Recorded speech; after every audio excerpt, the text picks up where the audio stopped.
Okay guys, I've got a small problem here. As you can see, these two LEDs, they look exactly the same. They got mixed up, but they are not the same LEDs. What I mean by that, I know one of them is a UV LED, your short wavelength UV LED, and the other one is a normal near infrared LED. So what I know is the UV LED have a slightly higher forward voltage compared to the normal LED. So which means if I connect the normal LED by mistake into a UV LED voltage, it's going to burn. I'm gonna burn it. So I need to separate them so that I don't make that mistake, especially if I don't have a current limit on my circuit. So I'm going to do a small test here. I'm going to connect each one of them on a power supply, and I'm going to start increasing the voltage slowly and see the point at which one of them going to start turning on. I know that the normal LED have a forward voltage somewhere between 1.5 to about 2.2, 2.3 volt, sometimes 2.4 volt for the blue LEDs. And the UV LED is slightly higher, somewhere around 3.6 volt typically. So I'm going to connect it. That way I can be able to separate my two LEDs. So let's see. As you can see, I've connected one of them. As you can see here, I've connected one of them on my power supply probes here. So the short pin into the negative and the longer pin into the positive. And you can see my voltage is sitting at 1 volt. So I'm going to start increasing the voltage slowly. Hopefully we can see the turning point of this LED. So we have to monitor two things here, the current, okay, and the LED if there will be some light showing off there. So we are at 2 volt, still nothing. I'm suspecting this might be the UV LED. But let's keep going. 2.2, 2.4, 2.7. 2.9, I'm seeing something. There is a little bit of blue light there. This is 2.9. And obviously this is not a normal LED, it's slightly higher. So this might be the UV LED. So let's see, there's still no current. Okay, it's on, and I'm 10 milliamps at 3.2. So this is definitely the UV LED. Okay, there it's clamping because my current limit is set at 20 milliamps, and it's 3.2. So this is definitely the UV LED. So I don't have to go any further. 3.4 current limit to 20 milliamps. So I can just turn it down. Now it seems like that's my UV LED. Okay, just to make sure, I'm going to then put the second one and see where that one turns on so that I know. So the long leg into the positive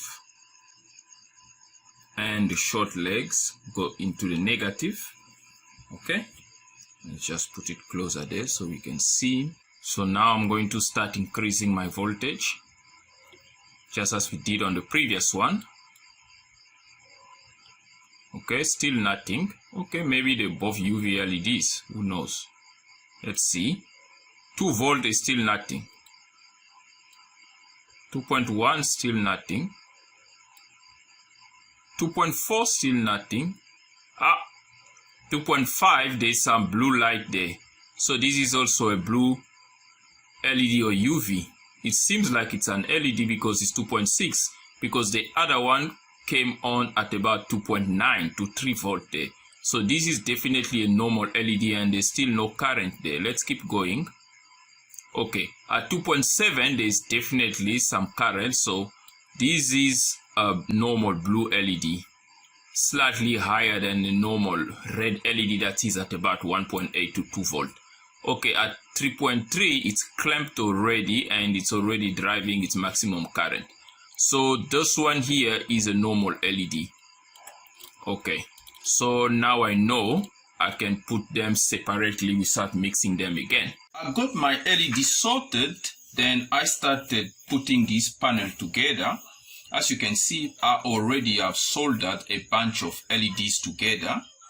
Okay, so this is a series parallel configuration. Now, in case you're wondering, this is a panel is going to be used for a UV light box for developing PCB at home. So that's why I needed to make sure that I don't have any normal LEDs in here. They got mixed up. So that is now sorted. So I've soldered all my LEDs correctly and the power pin for this panel. But I still need the series resistors on this section here so that I can test it. I want to illustrate quickly what this panel is all about in terms of LED driving. So what I'm talking about is I've got these LEDs wires in series parallel configurations, and with these resistors that are not yet placed, as you can see. So what I have there basically is I've got 3 LEDs, okay, like that. So these are light emitting diode, 3 of them in series, like that. And then I have a resistance, a resistor connected like that. So I've got how many branches? 1, 2, 3, 4, 5, 6, 7. So I've got 7 branches. So let me just make a dummy representation here. Okay. 1, 2, 4. Okay, so you guys got the picture. So I've got 7 LED branches. Okay, let me just add the last one there. So I've got 7 LED branches, each of them having a resistor, okay? A series resistor like that. So all these are 3 LEDs wires in series. And we already tested that these UV LEDs, they have a forward voltage of 3.6 volt. So that means I'm going to have 3.6 drop there, 3.6 drop there, 3.6 drop there. And this is if I want about 20 milliamps, okay, or more of current flowing down here. So all these will add up to about 10.8 volt. So if I'm going to drop 10.8 volt here, so then I need to choose a power supply that's going to supply this section. So if I use a standard 12 volt power supply, plus minus like that, okay, so that means I'm going to have, in terms of the current, okay, that's gonna flow there, so I'm gonna have 12 minus 10.8 divided by the resistance. So if I want a current of, let's say, 20 milliamps, then obviously I need to choose a correct resistance. Otherwise, this formula here is going to be, let's say, I LED, okay, is equal to my 12 minus 10.8 divided by R series. So this is that resistance here, RS, okay. But if I want the current, let's say 20 milliamps, or I want to boost this current, let's say I want about 30 milliamps to make it slightly brighter, 30 milliamps. So which resistance is going to give me 30 milliamps? Then I can make RS a subject of the formula. So RS will then be equal to 12 minus 10.8, okay, 10.8 divided by my 30 milliamps, that will be 30, 10 to the power minus 3. Now if I put this on a calculator, that's going to be 12 minus 10.8 divided by 30, okay, so it gives me 40 ohms, so which means I have to have a 40 ohm resistance here, okay. So this is my ILED, so it's gonna give me 30 milliamps. So this is going to give me 30 milliamps with a 40 ohm. So that means RS here must be 40 ohm for all this branch, so that I can get 30 milliamps flowing here. Now these LEDs, they say typically 20 to 25 milliamps, but you can drive it at 30 milliamps, but not for a longer period. Obviously you're going to reduce the life expectancy while doing so. So I'm still going for a 30 milliamps. because I want to use it for UV light bulb, so I want a good amount of UV light to my PCB that I'm going to develop. Okay, so now I know that each one of these branch, at least mathematically speaking, can draw about 30 milliamps. So for 7 branches, okay, we know we have 7 branches here, so I'm going to have 30 times 7, okay, so that's about 210 milliamps. So 210 milliamps. So that means I know that the power supply I'm going to connect must give me 210 milliamps, okay. And that is not only for that, you can see I've got plenty of sections here. So in the end, I'm going to have 1, 2, 3, 4. So that's 7 times 4. 7 times 4. So that's about 28 of these branches, okay? 28 of these branches, so that will mean 28 times 30. So that's about 840. So that's 840 milliamps.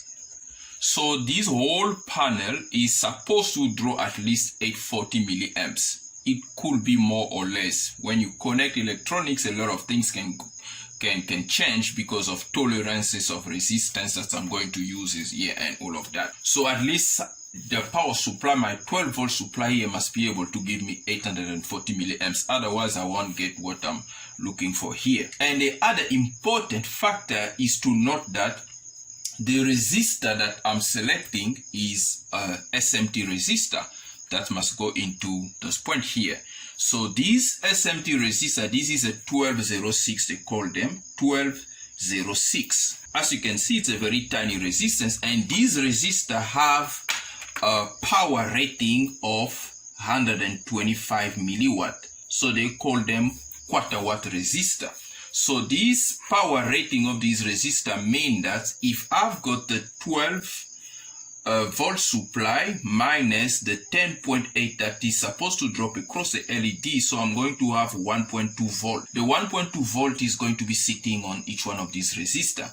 Now with the 30 milliamps, so what I'm going to have is 1.2 times 30, 10 to the power minus 3. So how much is this going to give me? So that's 1.2 times 0.03, that's my 30 milliamps. So I'm going to get about 36 milliwatt times 1000. So that's about 36 milliwatt. So you can see that 36 milliwatt over 125 milliwatt, my resistor will be pretty much running cool. So there is no issue there. So now that all the math is okay there, so I can go ahead and place this resistor here and then run an initial test on one of these sections so that we can see. Now here are the SMT resistor. As you can see here, the 1206. If you can read the marking on the resistor, it says 40R2. So that basically means 40 ohm, okay? 40.2, okay? So now normally the process they use to solder this SMT resistor, they use solder paste and they pass it through reflow oven, or they use the heat gun to rather cause the solder to reflow. But I do not have those equipment here with me, so I'm going to solder them manually. So let's see how it's going to go to manually solder these. Now to solder this SMT here, the tricks here is very simple. What I normally do is I put my solder on one pad, okay, and then I grab my resistor with my tweezer. Make sure you grab it right, and then I solder one side. It's not going to be perfect because this is not a normal soldering process or SMT, but it's still going to work nevertheless. So you must not be shaking. Okay, so I solder one side of the resistor like that. Then let me quickly do the other side as well. So basically I'll put my solder on each side of one of these resistors, each pad, like that. Okay. Once that is done, Then I take the resistor, hold it with my tweezer and bring it closer.